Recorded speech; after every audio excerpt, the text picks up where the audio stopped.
وعلى أصحابه أصحاب المقامات والدرجات العلى. أما بعد فأعوذ بالله من الشيطان الرجيم. يا أيها الذين آمنوا توبوا إلى الله. وقال النبي صلى الله تعالى عليه وسلم: يا أبا سفيان جئتكم بكرامة الدنيا والآخرة، أو كما قال عليه الصلاة والسلام: يا صاحب الجمال ويا سيد البشر من وجهك المنير لقد نبر القمر، لا يمكن الثناء كما كان حقه بعد اختلاف زرتوني. قصہ مختصر.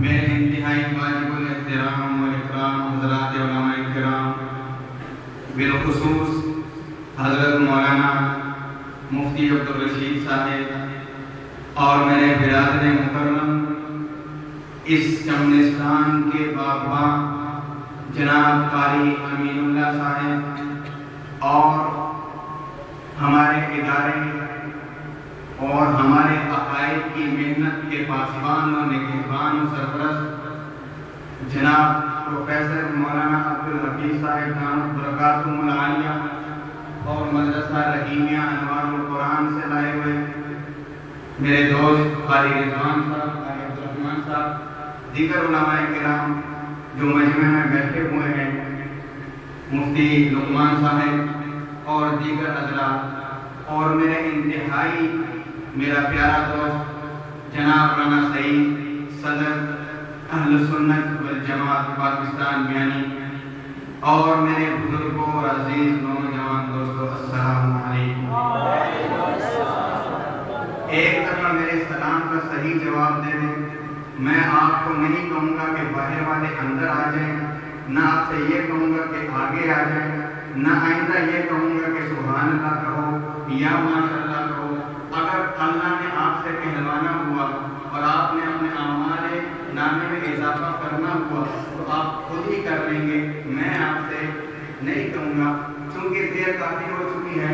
حضرت قاری عبدالرحمن مکی صاحب نے جو سما باندھا ہے، نزول قرآن کا وہ زمانہ میری آنکھوں کے سامنے اس کا ایک تصوراتی خاکہ آ گیا.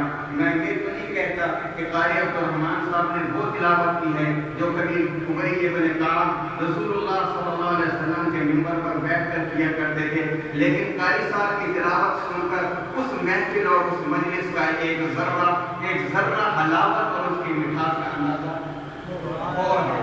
اور پھر اس کے بعد نعت مقبول صلی اللہ علیہ وسلم جو قاری عبدالرحمن صاحب نے پیش کی، میں یہ بھی نہیں کہوں گا کہ یہ وہ نعت ہے کہ جو حسان نے رسول اللہ صلی اللہ علیہ وسلم کے سامنے پڑھی تھی. ہاں لیکن مجھے یہاں جتنا مزہ اور لطف آیا ہے اور عقیدے کے اندر جو پختگی کا سامان انہوں نے مہیا کیا ہے، ہاں مجھے اس محفل کی جب رسول اللہ سامنے بیٹھے ہوں، حسان منبر رسول پر بیٹھ کے نعت سنا میری آنکھوں کے سامنے اس کی ایک جھلک آ گئی. صحابہ کا تصور ہمارے تصورات سے، ہمارے تخیلات سے، ہمارے افکار سے، ہمارے اذہان سے بہت بلند ہے. صحابہ کا تخیل اور صحابہ کی عظمت اور صحابہ کی بڑائی، صحابہ کی شان، اس کا اندازہ کرنا میرے اور آپ کے بس کے کام ہی نہیں ہے. میری زبان میں وہ سکت نہیں ہے، میرے بیان میں وہ قوت نہیں ہے، کیونکہ صحابہ کی شان خود رب کا قرآن بیان کرتا ہے. صحابہ کی شان خود قرآن بیان کرتا ہے. عجیب بات ہے، جب میں یہاں خطیب تھا بڑا کھل کے بولا کرتا تھا. آج مجھ سے بولنے کے لیے بہت ساری پابندی ہیں. کوئی کہہ رہے ہاتھ کھولا رکھے ہیں، کوئی کہہ رہے میٹھا گھٹ رکھے ہیں، کوئی کیا کوئی کہہ. میں سب کی رعایت کرتے ہوئے بات کروں گا، کیونکہ میرے کچھ وہ دوست بھی آئے ہیں جو مجھ سے بدظن ہیں، جو مجھ سے ناراض ہیں. ان کی ناراضگی عقائد کی بنیاد پر ہے اور عقیدے کی بنیاد پر ناراض ہونا اچھی بات ہے، لیکن اگر جب حق واضح ہو جائے میں ان سے اس لیے ان کی خدمت میں بڑے ادب و احترام سے یہ عرض کروں گا، آپ کی بدزنی، آپ کا غصہ اور آپ کی علیحدگی آپ کا اعتزال، آپ کا اعتزال ہمیں ٹھیک ہے آپ شوق سے کریں، لیکن میرے دوستو ہمیں سنیں، ہمارے بارے میں نہ سنیں، نہیں سمجھے، ہمیں سنیں ہمارے بارے میں نہ سنیں۔ جناب نبی اکرم صلی اللہ علیہ وسلم مکہ کی گلیوں سے گزر رہے ہیں، ایک بڑھیا ہے، اس نے گٹڑی باندھی ہوئی ہے، سامان باندھ کے بیٹھی ہوئی ہے، رسول اللہ صلی اللہ علیہ وآلہ وسلم نے اس سے کہا اماں کہیں جانا چاہتی ہو؟ اس نے کہا ہاں مکہ چھوڑنا چاہتی ہوں، سامان باندھ کے رکھا ہے، ہڈیاں کمزور ہو گئی ہیں، اسے اٹھا نہیں سکتی، کیا کروں؟ حضور نے کہا اماں میں تیرا سامان اٹھا لیتا ہوں۔ حضور نے اس بڑھیا کا سامان اٹھایا، سر پہ رکھا، چلنے لگی۔ عرب کا وہ معاشرہ ہے جہاں پہ میرے دوستوں کسی چیز کی کوئی قدر نہیں تھی، وہ بیٹیوں کو زندہ درگور کیا جاتا تھا۔ عرب کا وہ معاشرہ ہے جس میں محرم رشتہ داروں کے ساتھ زنا کر کے پھر ان کا نام لے لے کے قصیدوں میں بیان کر کے بیت اللہ کے دروازوں کے ساتھ لٹکایا جاتا تھا۔ عرب کا یہ وہ معاشرہ ہے جہاں شرک کیا جاتا تھا، جہاں ہر کام کا الگ خدا ہوتا تھا۔ عرب کا یہ وہ معاشرہ ہے جس کے اندر زنا عام ہے، سود عام ہے، تجارت کے نام پر سود لے لے کے غریب کی ہڈیوں سے دودھا نکالا جاتا تھا۔ اس معاشرے میں میرے اللہ کو رحمت آئی، میرے اللہ کی رحمت جوش میں آئی جب مکے کی دھرتی اس نہج پہ پہنچ گئی کہ دنیا کی اس وقت کی دو سپر طاقتیں ایران اور روم عرب کی اس دھرتی پہ حکومت کرنے کے لیے تیار نہیں تھی۔ وہ کہتے تھے یہ کیسے جانور ہیں، یہ کیسے جانور ہیں، پیاس لگتی تھی، زندہ اونٹ کے پیڑ میں خنجر کو ہوتے تھے اور وہ نکلنے والی نجاست پی لیا کرتے تھے، بھوک لگتی تھی، اونٹ ذبح نہیں کرتے تھے، اس کے پٹ سے گوشت الگ کر کے پکا کے کھا لیا کرتے تھے۔ درندگی کا یہ عالم تھا، حیوانی کا یہ عالم تھا، انسانیت کھسک کھسک کے مر رہی تھی۔ ایسے میں میرے اللہ کو رحم آیا، میرے اللہ نے کائنات کے اوپر نظر دوڑائی، اللہ کو کائنات میں جب میرے اللہ نے دیکھا یہ یہاں تو وہ سارے گناہ پائے جاتے ہیں جو ان کی وجہ سے قوم لوط کو برباد کیا، اللہ نے دیکھا قانون قاعدہ یہ تھا، ضابطہ یہ تھا کہ اللہ ان عرب والوں کو یہاں سے اٹھاتا، قوم لوط کی طرح آسمانوں پہ لے جاتا، وہاں سے پٹک کر نیچے پھینک دیتا۔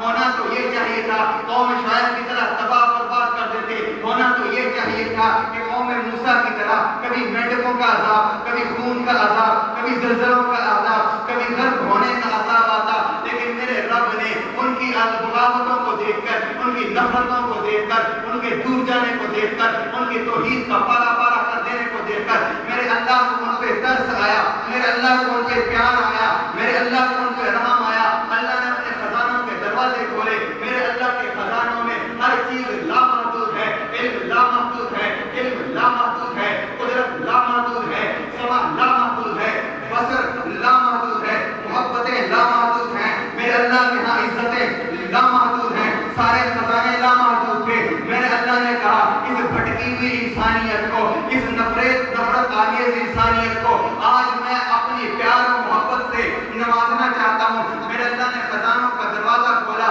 اور دیکھا، میرے اللہ نے میرے اللہ کے خزانے کی جو سب سے قیمتی چیز تھی، میرے اللہ کے خزانے کی جو سب سے اعلیٰ چیز تھی، میرے اللہ کے خزانے کی جو سب سے اعلیٰ چیز تھی، وہ میرے اللہ کے خزانے میں ایک شخصیت تھی، ایک انسان تھا، ایک ذات تھی، ایک ہستی تھی۔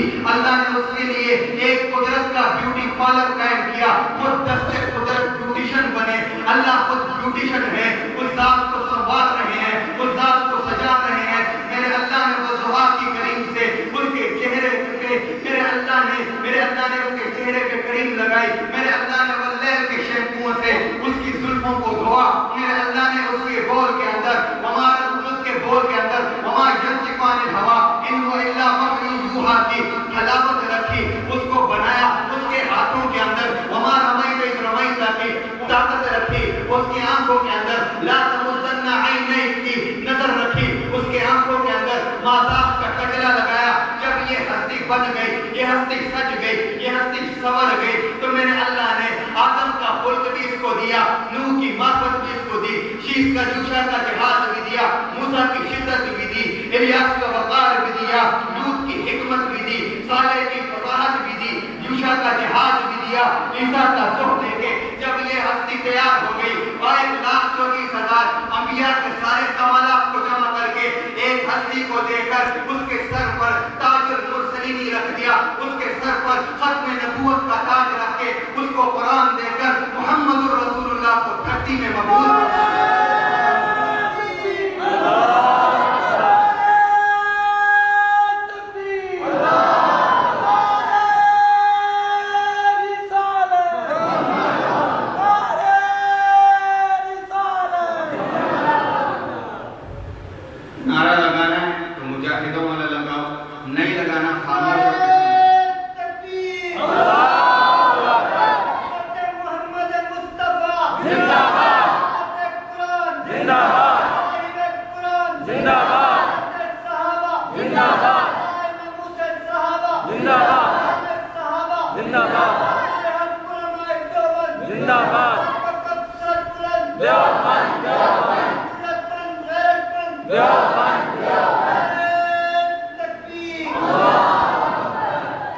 نعرے میں بھی اختصار کریں، باقی جو لمبے نعرے ہیں جب میں جاؤں گا پیکٹ میں بند کر کے مجھے دے دیں، ٹھیک ہے؟ تو وقت تھوڑا ہے، میں نے بات زیادہ کرنی ہے، آپ کی تھکاوٹ کا بھی خیال کرنا ہے، سحری بھی ہے، آپ نے تراویح بھی پڑھی ہے، رمضان کا روزہ بھی ہے، راتیں بھی چھوڑی ہیں اور حبس بھی، تو جب اس آپ کو رولا نہیں پاکستانی میں رولا ہے، تو ایسے ماحول میں محمد رسول اللہ تشریف لاتے ہیں، اور جب عرب کی دھرتی پہ میرا نبی کہتا ہے شراب حرام ہے، شراب ان کی گھٹی کے اندر پڑی ہوئی تھی، میرا نبی اس میں کہتا ہے لات کو چھوڑ، عزا کو چھوڑ، منات کو چھوڑ، ایک رب کے آگے سجدہ کر لے۔ اس ماحول میں جب میرا نبی کہتا ہے رسومات کو چھوڑ دے، بدعات کو چھوڑ دے، میرے طریقے کو اپنا لے، ایسے ماحول میں جب میرا نبی کہتا ہے سود کھانا 36 دفعہ ماں سے زنا کرنے کے برابر ہے، سود چھوڑ دے، ان چیزوں سے وہ بڑھیا پریشان ہو گئی، یہ کیسا نوجوان ہے تو ہمیں مجبور کرتا ہے، ہمیں ہمارے دین سے برگشتہ کرتا ہے۔ جب بڑھیا نے کہا تو میرے نبی نے سامان سر پہ اٹھایا، کیا قسمت والی بڑھیا ہے، نہیں سمجھے؟ کیا قسمت والی بڑھیا تھی جس کا سامان میرا نبی دنیا میں سر پہ اٹھا رہا ہے۔ رب کعبہ کی قسم، علماء دیوبند کا، شفاعت نبی کا یہ عقیدہ ہے، کل قیامت کے دن میرا نبی آپ کے گناہوں کی، میرے گناہوں کی پٹیاں اٹھا کر ہمیں پیسہ کر کے جنت میں لے جانے والا بنے گا۔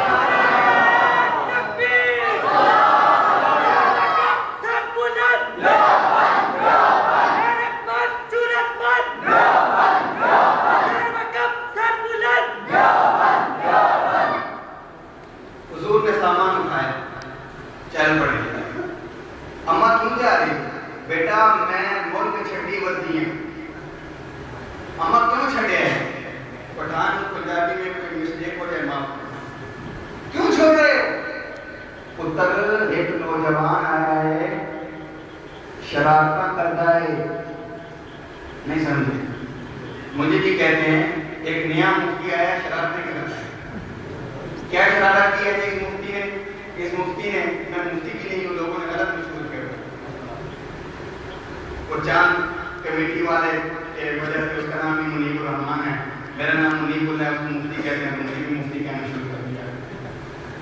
مفتی شرارتیں کرتا ہے، میں نے بتا تو صحیح نا میری شرارت کیا ہے، میری شرارت کیا ہے؟ مجھے آج سمجھا، کہنے لگا تو یہ کہتا ہے کہ ان انبیاء کی قبروں میں زندہ ہے، میری شرارت یہ ہے کہ میں یہ کہتا ہوں میرا نبی شفاعت کرے گا، میری شرارت یہ ہے میں یہ کہتا ہوں اہل سنت والجماعت کا یہ عقیدہ ہے انبیاء کی قبروں میں زندہ ہے، میری شرارت یہ ہے میں استغفار کا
کے تھانے کے SHO صاحب نے ہمارے ساتھیوں کو بلایا اور کہا کہ اگر کوئی اس کے خلاف بولا میں اندر کر دوں. میں ذرا بڑے ادب و احترام کے ساتھ SHO صاحب کی خدمت میں یہ گزارش کرنا چاہتا ہوں کہ اس طرح سے ان کو ڈرایا جنہوں نے سلاخیں دیکھی نہ ہوں. میں نال لیوا حضرت پٹری کا ہوں جس سے انگریز کی عدالت میں پوچھا گیا حسین احمد تو نے انگریز کی فوج میں بغاوت کا فتویٰ دیا ہے. حسین احمد نے کیا کیا ہے ابھی دیتا ہوں. دیا کیا ہے ابھی دیتا ہوں. اس نے کہا حسین احمد پتہ ہے اس کی سزا کیا ہے؟ حسین احمد نے بغل سے کفن نکالا اور کہا کہ میں کفن دیوبند سے لے کر چلا ہوں. میں کفن جو سنوں سے یہ پگڑی مت سمجھو ہم کفن باندھ کر نکلے ہیں. ہمیں جیلوں سے مت ڈرا, ہمیں سلاخوں سے مت ڈرائیے, ہمیں قیدوں سے مت ڈرائیے, ہمیں زنجیروں سے مت ڈرائیے. پابند سلاخ ہونا زنجیر چور کے لیے عیب ہے, زنجیر ڈاکو کے لیے عیب ہے, زنجیر چور کے لیے عیب ہے. میرے لیے زنجیر عیب نہیں ہے, عزت ہے. میرے ہاتھ کے بندھن ہتھکڑی ہے. کیوں میں نے بلال کو زنجیروں میں جکڑا ہوا دیکھا ہے. میں نے بلال کو دیکھا ہے زنجیروں میں جکڑا ہوا. ہاں میں نے عثمان کو دیکھا ہے گھر کے اندر اس کو محفوظ کیا ہوا. ہاں میں نے زمینہ کی آنکھیں نکلتی ہوئی کتابوں میں پڑھی ہے. میں نے سمیہ کو دور نقد ہوتے ہوئے دیکھا ہے.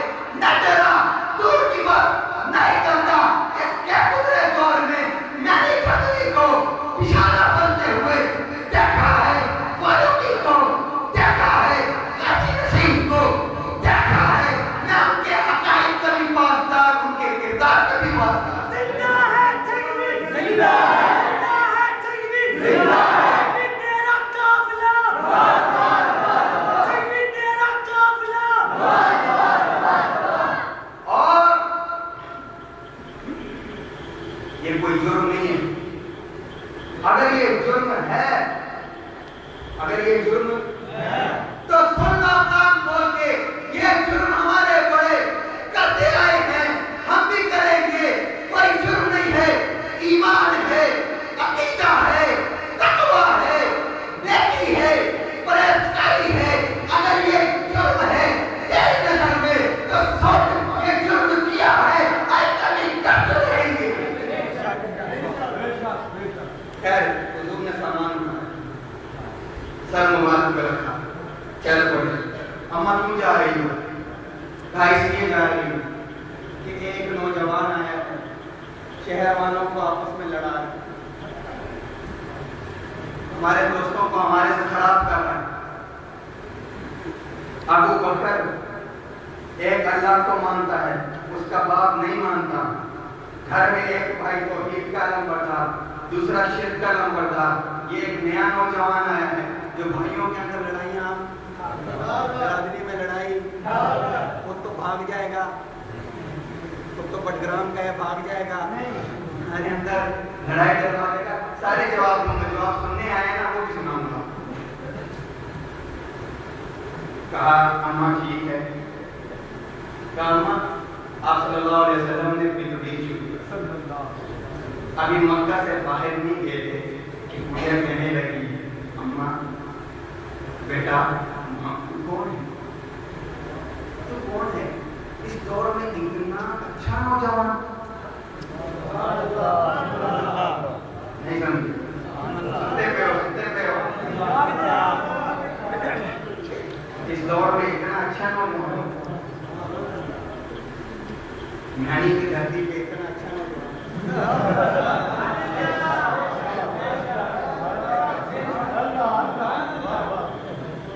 خدا کی قسم جو تقریر کیا کر کے آیا اس میں سے ایک لفظ بھی نہیں.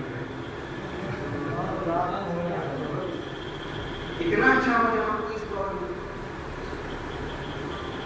اماں جس کے نام سے سن کے تو ڈر کے بھاگ رہی ہے, میں تو وہی محمد ہوں, میں تو وہی محمد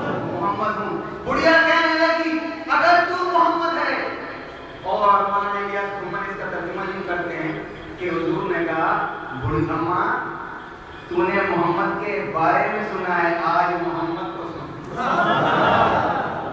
محمد کے بارے میں سنا ہے آج محمد کو سن. جب میرے نبی نے وما ينطق عن الهوى إن هو إلا وحي يوحى کی تلاوت کی میٹھی زبان. ایک نقطہ لے لیا اور کیا کون سی زبان سے؟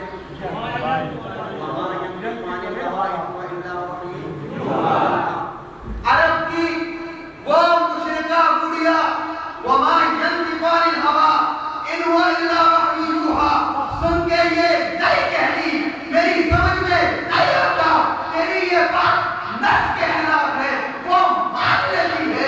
آج کا مولوی میرے نبی کی زبان سے بیان کی گئی حدیث کو کیا نہیں مانتا؟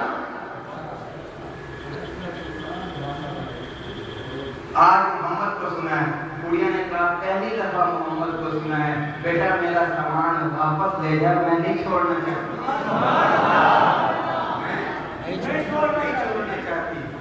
تو میں آج یہ کر رہا تھا میرے وہ دوست جو ناراض ہیں وہ دوست جو بدظن ہیں میں ان کی اصلاح کی خاطر اور اب درد دل سے عرض کرتا ہوں کہ وہ ہمارے بارے میں نہ سنا کریں ہمیں سنا اور ہمارے بارے میں نہ سنا کریں ہمیں سنا کریں کہ ہمارے عقائد کیا ہیں ہمارے نظریات کیا ہیں ہم کیا چاہتے ہیں ہم کیا فکر دینا چاہتے ہیں کیا آپ کو سوچ دینا چاہتے ہیں. میرے دوستوں میں کسی نئی سوچ کا علم بردار نہیں ہوں میں کسی نئے عقیدے کا موجود نہیں ہوں. میں لعنت بھیجتا ہوں اس سوچ پر جو اہل سنت والجماعت کے خلاف ہو. میں لعنت بھیجتا ہوں اس عقیدے پر جو اہل سنت والجماعت کے خلاف ہو. میں اسی عقیدے کا پاسدار ہوں جو کہ مفتی تقی عثمانی کا ہے خواجہ خان محمد کا ہے طارق جمیل کا ہے ریمنڈ کے بزرگوں کا ہے وفاق المدارس کے بزرگوں کا ہے جو حضرت مدنی کا تھا جو حضرت تھانوی کا تھا جو مفتی کفایت اللہ دہلوی کا تھا جو حضرت احمد گنگوئی کا تھا جو سہارنپوری کا تھا جو کہ قاسم العلوم والخیرات مولانا قاسم انوتوی کا تھا جو شاہ ولی اللہ کا تھا جو شاہ عبد الرحیم کا تھا جو امام مالک کا تھا جو امام احمد کا تھا جو امام اعظم ابو حنیفہ کا تھا جو صحابہ کا تھا تابعین کا تھا مجتہدین کا تھا مفکرین کا تھا محدثین کا تھا. پوری امت کی جو سوچ اور نظریہ ہے میں آپ کو اس نظریے پہ لانا چاہتا ہوں کہ آپ اس نظریے پر آئیں. کیا کسی کا شوربہ صحیح طور پہ اردو بھی نہ پڑھنے والا قرآن جس کو صحیح یاد بھی نہیں ہے وہ یہ کہے کہ قاسم نانوتوی غلط سمجھا ہے تھانوی غلط سمجھا ہے. میں کہتا ہوں تیری سوچ پہ لانا. امام اعظم غلط سمجھا تو ٹھیک سمجھا پھر غلام کو اٹھا کر دیکھو. امام اعظم ابو حنیفہ کی کتاب ہے وہی سوچ اور نظریہ دیتی ہے جو ہم دے رہے ہیں. امام مالک کی موتا امام مالک کو اٹھا کے دیکھو وہی ہے. نام آگے امام مالک رحمۃ اللہ علیہ کا عرض کرتا چلوں حضرت امام مالک موتا امام مالک میں ایک حدیث ہے کہ حضرت ابن عمر رضی اللہ تعالیٰ عنہ اور مصنف عبدالرزاق کے اندر بھی حدیث موجود ہے کہ حضرت ابن عمر جب سفر پر جاتے اور سفر سے واپس آتے گھر میں یا کسی اور سے بات بھی ملتے پہلے اپنے نبی کے روزے میں پہلے اپنے نبی کے اور سن جا کے اکڑ کے نہیں کھڑے ہوتے تھے. ادب و احترام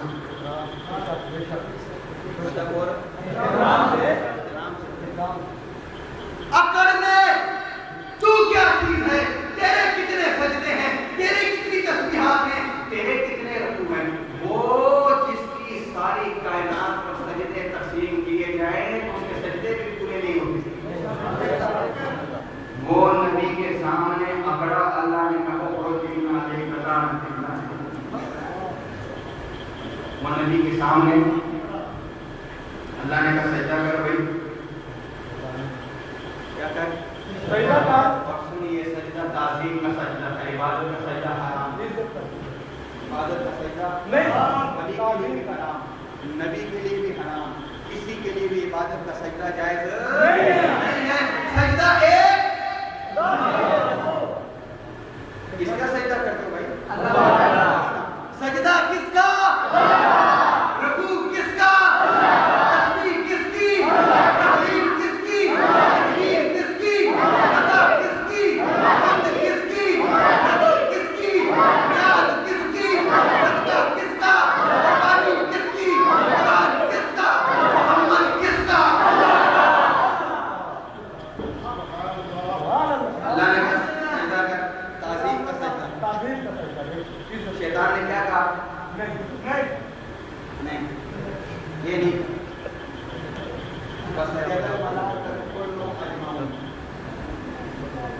سارے سجدے میں ملائکہ کیا ہو گئے؟ ملائکہ سارے سجدے میں چلے گئے. تو کیا ہو گیا؟ آدم کو سجدہ کرنے میں ملائکہ کا اجماع. ملائکہ کیا ہو گیا؟ سارے ملائکہ آدم کو سجدہ کرنے پر. اس کے ذہن میں شرارت آئی، اس کے ذہن میں دلیل آئی، کہنے لگا رب سے تو مجھے دلیل دے گا، اپنے نادان نوجوانوں کو دلیل دے گا. اس ظالم نے رب کو دلیل دی. کہتا ہے انا خیر منہ، میں اس سے بہتر ہوں، میں اس سے بہتر ہوں، میں اس سے بہتر ہوں. کان من الجن، اور شیطان جن میں سے. اللہ کی مشیت بھی مسکرائی ہوگی اور چشم تصور میں اللہ نے دیکھا ہوگا. مجھے یوں لگتا ہے اللہ نے کہا ہوگا بدبخت یہ تو موسیٰ کلیم اللہ کی اس کی طرح نہیں ہے. موسیٰ کلیم اللہ کی طرح بھی یہ نہیں ہے تو ملتقی کلیم اللہ کی طرح یہ کیسے ہوگا؟ یہ تو موسیٰ کلیم اللہ کی طرح نہیں ہے. موسیٰ کلیم اللہ بھی اس کی طرح نہیں ہے. میں اس سے بہتر ہوں. اس نے دلیل کیا دی؟ اس نے دلیل دی خلقتنی من نار و خلقتہ من طین. سنو نکتہ، مٹی کا تصور نبی کے لیے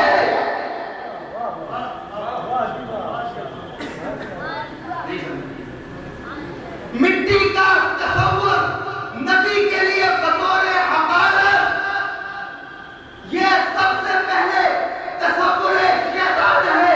اس نے بھی مٹی کو ہلکا سمجھا، سجدہ نہیں کیا.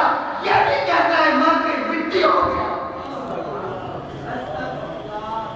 یہ بھی کیا کہتا ہے ماں کے مٹی ہو گیا. تو یہ کنیکشن کہاں مل رہا ہے؟ خود جوڑو. مجھے کہا گیا ہے کہ ہاتھ کھولا رکھنا ہے. کنیکشن کہاں جڑتا ہے؟ خود ہی جوڑو. سجدہ نہیں کیا، اس نے ایک سجدہ نہیں کیا. توجہ توجہ توجہ، جاگ کر شیطان ایک سجدہ نہیں کرتا، تعظیم کا نہیں کرتا.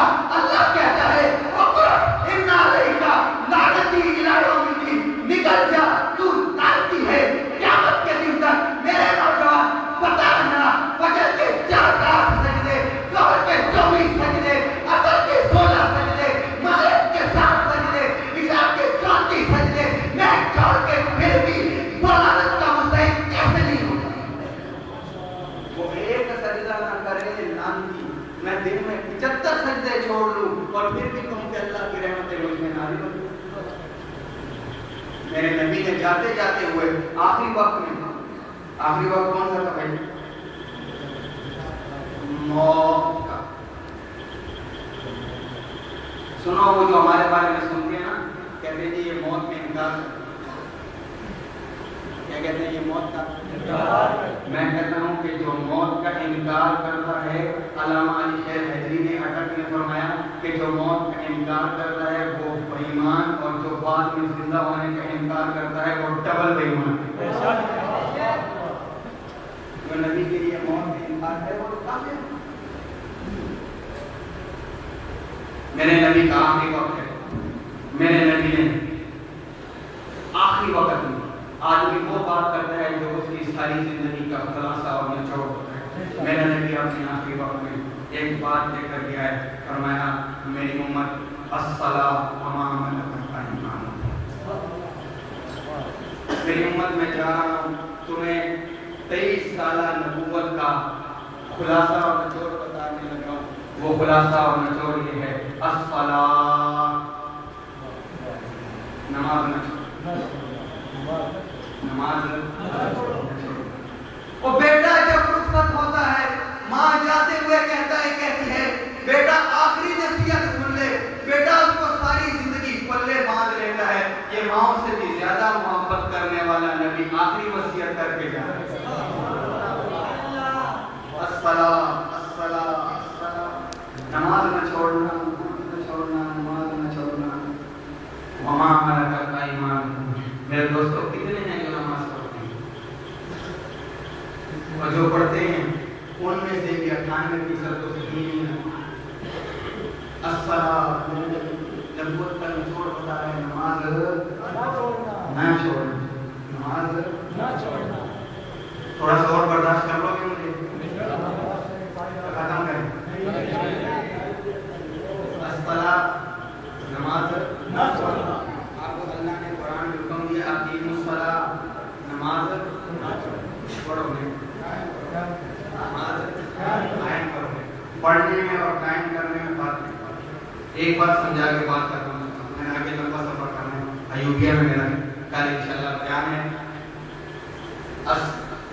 اقامت میں اور پڑھنے میں فرق ہے، یہی آپ سمجھ لیں کہ اقامت اور پڑھنے میں کیا فرق ہے، تاکہ آپ کی نماز سمجھ کے ساتھ ہو، نہ سمجھ کے ساتھ نہ ہو۔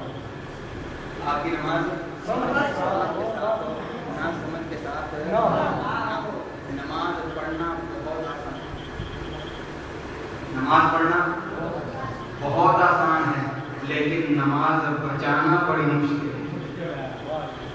نماز پڑھنا اتنی آسان اتنی آسان اتنی آسان کہ مدینے کے منافق، اعلیٰ درجے کے کافر، اعلیٰ درجے کے باغی، اعلیٰ درجے کے ناقصی، اعلیٰ درجے کے بے ایمان دل میں اوپر رکھ کے نبی کے پیچھے کھڑے ہو کے پڑھتے، نبی کے پیچھے کھڑے ہو کے نبی کے پیچھے کھڑے ہو کے پڑھتے، لیکن انہوں نے نماز پڑھی ہے، نماز بچائی نہیں۔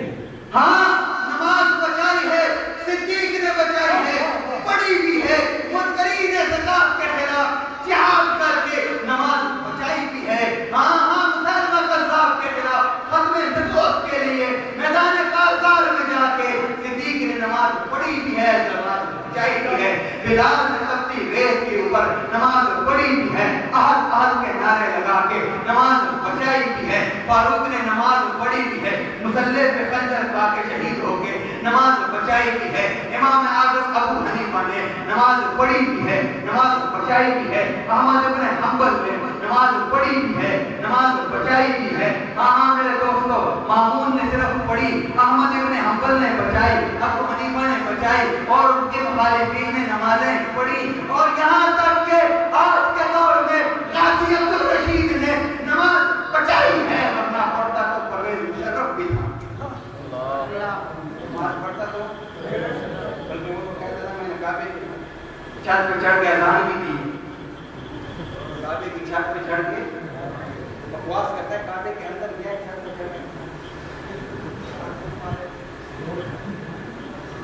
توحید کا ایک نقطہ ذہن میں آ گیا ہے، کون سی بات میرے نبی کی بعثت کا مقصد توحید ہے۔ میرے وہ نوجوان دوست بدزن ہیں نا، وہ یہ بھی کہتے ہیں توحید نہیں کرتا، سن کے تو سنو توحید۔ عرب کا ماحول ہے، راستے میں جا رہے ہیں، جو پتھر ملتا ہے اس کو اٹھاتے ہیں، چکنا ہے تو سجدہ کرتے ہیں، جیب میں ڈالتے ہیں، تھوڑا سا آگے چلتے ہیں، وہ پتھر نکالتے ہیں، اس سے جو خوبصورت پتھر ہے اس کو اٹھاتے ہیں، سجدہ کرتے ہیں، اس کو گیٹ گرا دیتے ہیں، اس کو کیا کر لیتے ہیں؟ گرا دیتے ہیں۔ اب موبائل دوسرا خدا جیب میں آ گیا، پہلے خدا کی چھٹی، پہلے خدا کی نبی اکرم صلی اللہ علیہ وسلم اس ماحول میں آئے، اور میرے نبی نے وہ محنت کی، انتھک محنت کی، دن کے اجالوں میں بھی محنت کی، رات کی تاریکیوں میں بھی محنت کی، جلوت کے اندر بھی محنت کی، خلوت کے اندر بھی میرے نبی نے محنت کی، محلوں میں بھی کی، میلوں میں بھی کی، میدانوں میں بھی کی، ممبر میں بھی کی، محراب میں بھی کی، مسجد میں بھی کی، بازار میں بھی کی، میدان کارزار میں بھی کی، امن کے اندر بھی کی، اور خوف کے عالم میں بھی کی۔ یہاں تک میرے نبی نے صحابہ کو ایسا تیار کیا توحید پر کہ جب میرا نبی کا اس قوم کا ایک فرد، میرے نبی کا جانشین سیدنا عمر فاروق رضی اللہ تعالیٰ عنہ بیت اللہ کا طواف کرتے کرتے حجر اسود کے سامنے آتے ہیں تو اس کو چومنے لگتے ہیں تو ذرا ٹھٹک جاتے ہیں۔ نہیں سمجھے بات؟ کہاں ہر پتھر اٹھایا سجدہ کیا، کہاں جنتی پتھر کے سامنے ہلکا سا سر جھکانا پڑا تو ٹھٹک، اور پتھر کو مخاطب کر کے کہا انک حجر لا تنفع ولا تضر۔ حجر اسود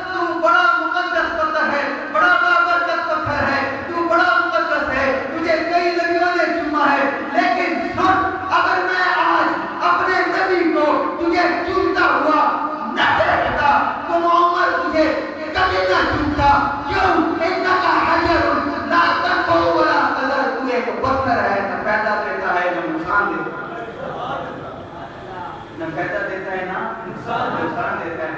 اعتراض آ گیا, تم کعبے کو پوچھتے ہو, ہم اگر بتوں کی عبادت کرتے ہیں تو تم بھی تو کعبے کو سجدہ کرتے ہو. حضور نے کالے بلال حبشی کو کعبے کی چھت پہ چڑھا کے کہا کہ بتا, خدا وہ نہیں ہوتا جس کے اوپر چڑھا. بلال نے کعبے کی چھت کے اوپر چڑھ کے اذان دی تھی. اگر ہم کعبے کی عبادت کرتے تو بلال کو چھت پہ چڑھا.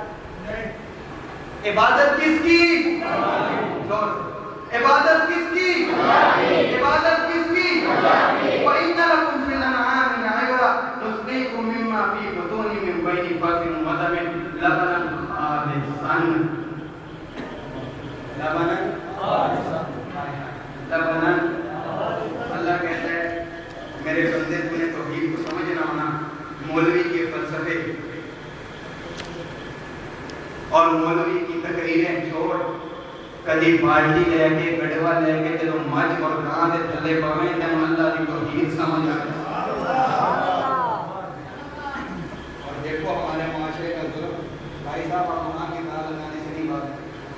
کیا کرتے ہیں, کٹا کھولتے ہیں, مجھ دے تھلے چھڑتے ہیں. اچھا, اب بھینس منہ پیچھے کر کے اس کو چاٹتی ہے, اس کی لالچ میں ہم دودھ اتروا لیتے ہیں, اس کو منہ مروڑا جا کے کھولے گا. مجھ نالی چوکا کرم لباس نہیں ہے.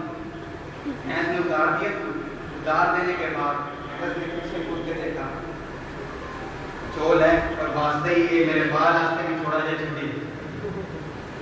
ہم کیا کرتے ہیں, کھانے مروڑا تھار دی جڑا فوٹ لینا تو لینا ہے جیسے ساڑھے کو کچھ بھی جڑا فوٹ تو لینا وہ لینا ہے جیسے ساڑھے کو کچھ بھی نہیں.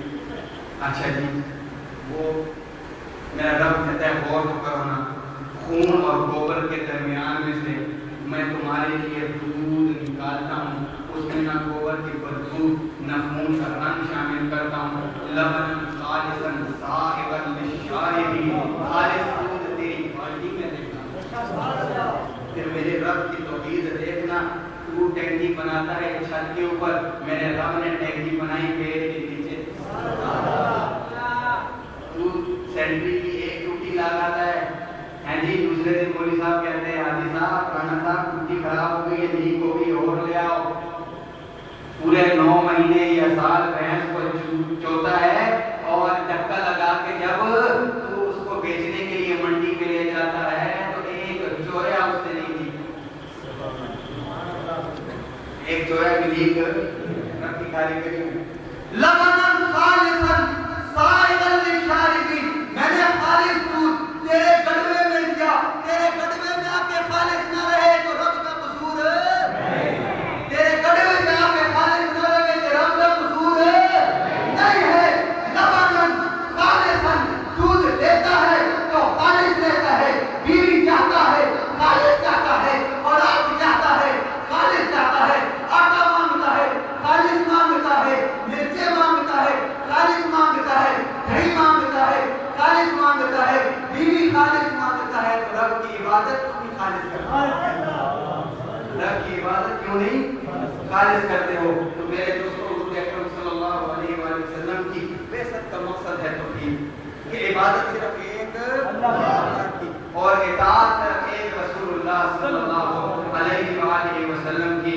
امید ہے جو کچھ کہا سنا, جو کچھ کہا عرض کیا آپ کی سمجھ میں آ گیا ہو. آپ اگر کسی کو کچھ سوالات کرنے ہیں تو اجازت ہے. وآخر دعوانا الحمدللہ رب العالمین. کسی کو کوئی سوال ہے؟ یہاں سے جانے کے بعد میں چلا جاؤں پھر